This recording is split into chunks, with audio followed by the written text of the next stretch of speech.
everyone, welcome back. I'm Chanchal Agarwal from Eastern Financiers और आज करते हैं कुछ बजट की बातें। जी हाँ, 2023 स्टार्ट हो गया है। फाइनेंस मिनिस्टर ने अपना बजट अनाउंस कर दिया है। जानते हैं 2023 में वो कौन से बजट अमेंडमेंट्स हैं जो हमें एप्लीकेबल हो, जो शायद as an investor, as a salaried professional, as a professional हमें ध्यान रखने चाहिए।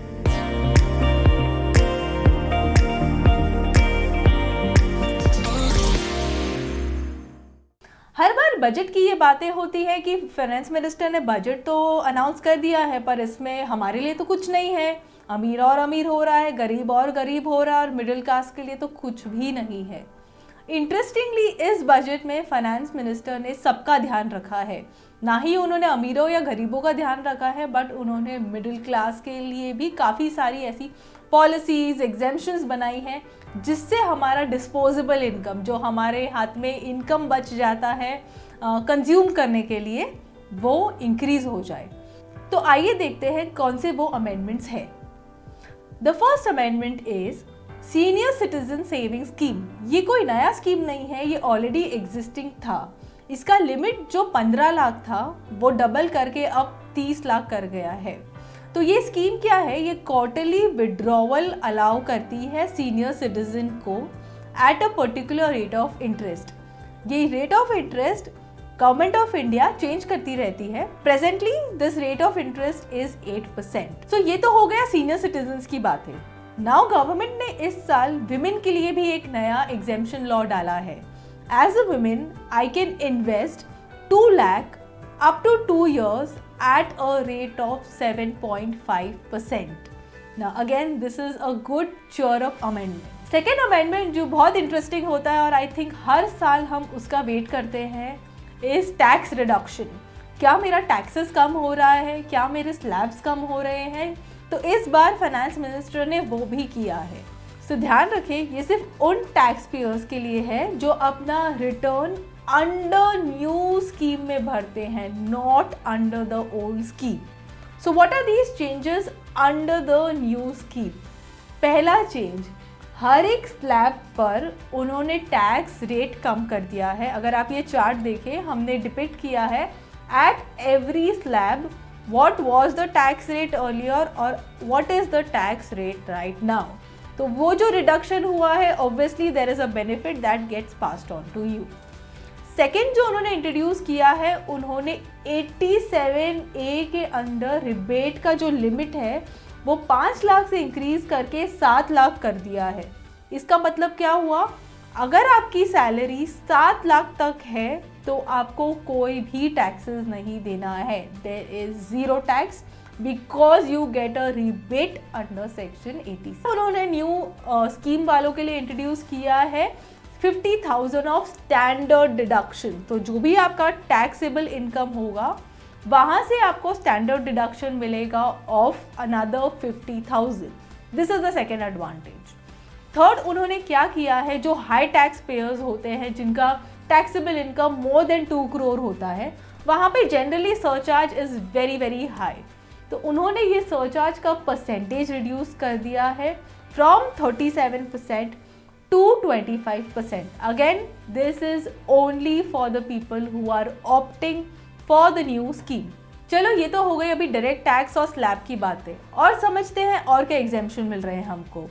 लीव ट्रैवल अलाउंस एक डिडक्शन होता था जिनका लिमिट काफ़ी सारे सालों से सिर्फ 3 लाख था। मतलब अगर आपने लीव ट्रैवल अलाउंस के लिए डाला है तो आप सिर्फ 3 लाख का डिडक्शन क्लेम कर सकते थे। ये लिमिट अब इंक्रीज होके 25 लाख हो चुकी है। So if you are a non government employ and if you are eligible for leave travel allowance, your limit is now 25 lakh. Again, इसका होल आइडिया यही है कि आपके हाथ में जो डिस्पोजेबल इनकम हो फॉर कंजम्पशन वो इंक्रीज हो। चौथा अमेंडमेंट, ये एक लूप होल है जो काफ़ी सारे इन्वेस्टर्स यूज़ करते थे अपना टैक्स बचाने के लिए, जो इस बार प्लग आउट हुआ है। क्या लूप होल था ये? तो जो हम प्रीमियम भरते हैं पॉलिसीज़ के लिए, टिपिकली जो मनी बैक पॉलिसीज़ होती है, वहाँ पे एक कैविएट था by the earlier budgets which said that अगर आपका जो एनुअल प्रीमियम आप भरते हो if your annual premium is less than 10% of the capital assured, तो आपका जो भी मैच्योरिटी अमाउंट होगा, अगर मेरी 10 साल की या 15 साल की पॉलिसी है और मेरा हर एक साल का जो प्रीमियम मैं पे कर रही हूँ that is less than 10% of capital assured, तो मैच्योरिटी पे जो मुझे पैसा मिलेगा that becomes completely tax free. अब होता क्या था, यहाँ पे काफ़ी सारे इन्वेस्टर्स बड़ी बड़ी पॉलिसीज़ ले लेते थे just to play out this, कि आपको जो वो टोटल पे या टोटलिटी पे जो पैसे मिले एट मैच्योरिटी वो कम्प्लीटली टैक्स फ्री हो जाए। इस लैक्यूना को पुल आउट करने के लिए फाइनेंस मिनिस्टर ने क्या बोला है, फ्रॉम 1 अप्रैल 2023 आपके पास जितनी भी आप नई पॉलिसीज़ लें, नई पॉलिसीज़, और वहाँ पे premium is more than 5 lakh per year, it be it one policy, be it a combination of 2, 3, 4, 5 policies, if your total premium that you're paying in a year is more than 5 lakh, then you do not get this tax exemption on maturity। मतलब maturity पे जो पैसा मिलेगा वो taxable हो जाएगा। Anything below 5 lakh, obviously you still have that maturity exemption available। So again, इसका motive क्या था? This amendment might not increase your consumption income, especially for those HNIs जो ये use करते थे, but again it helps the government, it helps the fiscal deficit। 5वां amendment, again इस amendment का motive यही था कि जो एक lacuna था, एक confusion था, वो solve करना है। MLDs यानी कि market link debentures। market link debentures क्या होता है कि वो आप बॉन्ड में इन्वेस्ट करते हो पर उसका return is dependent on market movement, जहाँ पे कंडीशंस फॉर एग्जांपल होती है कि अगर मार्केट्स पर्टिकुलर परसेंटेज से गिर गया तो आपको शायद 1% रिटर्न मिलेगा, अगर एक पर्टिकुलर परसेंटेज के बीच में रहा तो आपको ये परसेंटेज रिटर्न मिलेगा। बट यहाँ पे बहुत कन्फ्यूजन था on what is the tax rate applicable. तो जनरली जो मार्केट फिनोमिनल था, मार्केट्स इसको 10% पे टैक्स करती थी just like a listed bond.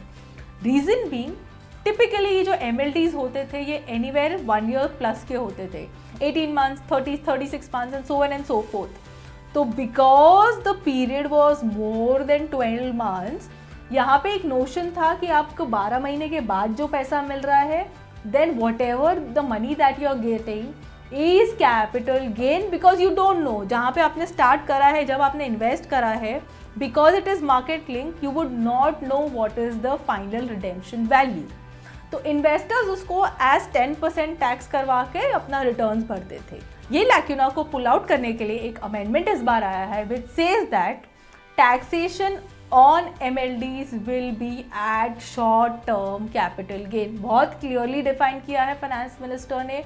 उन्होंने in fact even if you hold MLD for 3 years, even if your holding period is 3 years or 4 years, it will still be short-term capital gain। Again, this becomes very tax disadvantageous, but this was a lacuna that needed to be pulled out। Again, interesting amendment वो होगा TCS। TCS जो last budget में announce किया गया था वो था that अगर आप इंडिया के बाहर पैसा भेज रहे हो, before sending this money you are suppose to deduct and you're supposed to pay 5% TCS to your remitting bank। So the remitting bank का responsibility था ये 5% आपसे ले ले एंड आपके नाम पे जमा कर दे। ये 5% जब भी आप टैक्स रिटर्न भरो तो आप एज TDS क्लेम कर सकते हो कि भाई हमने ये टैक्स भरा है to the government of India and now I want to claim it. अगर आपका टैक्सेबल इनकम इतना ज़्यादा नहीं हो तो आप इसको एज रिफंड क्लेम कर सकते थे। यहाँ पे उन्होंने एक स्लैब दिया था 7 लाख का। अगर आप 7 लाख तक एक साल में बाहर डाल रहे हो तो आपको ये 5% TDS नहीं देने की ज़रूरत है, पर अगर आप 7 लाख के बियॉन्ड डाल रहे हो then you need to pay this 5% TCS। What is the amendment now? This 5% has been increased to 20% and the slab of 7 lakh has been removed. Meaning क्या होता है, अगर आज आप $100 भी बाहर भेजना चाहे आउट ऑफ इंडिया, आप स्टॉक्स में इन्वेस्ट करना चाहे या कुछ भी करना चाहे, आप फॉरेन ट्रैवल करना चाहे, अगर आप 100 रुपये दे रहे हैं तो आपको 20 रुपये या 20% एज TCS जमा करना है। यहाँ पे कुछ एग्जेम्पशंस दिए गए हैं if this is for medical or if this is for education, then you can still deposit only 5%, you don't need to do 20. But for any other and all other purposes, you still have to deposit 20 odd % as TCS. ये obviously आप at the end claim कर सकते हैं जब भी आप अपना returns file करें. If your taxable income again is not so much, आप as refund ये claim कर सकते हैं. बट जब भी आप पैसा दें या जब भी आप रेमिटेंस कर रहे हो, आपको कंपल्सरली ये 20% डिडक्ट करके रेमिटेंस बैंक को देना है. सो ये थोड़ा सा not so good not so bad amendment था फॉर रेमिटर्स जो शायद बाहर रेमिट करना चाहे. But it is a good amendment for government of India. One, ये तो आपका फिस्कल को हेल्प कर रहा है बिकॉज जो टैक्स का पैसा आपको शायद बाद में आना था वो आज आपको आज मिल रहा है.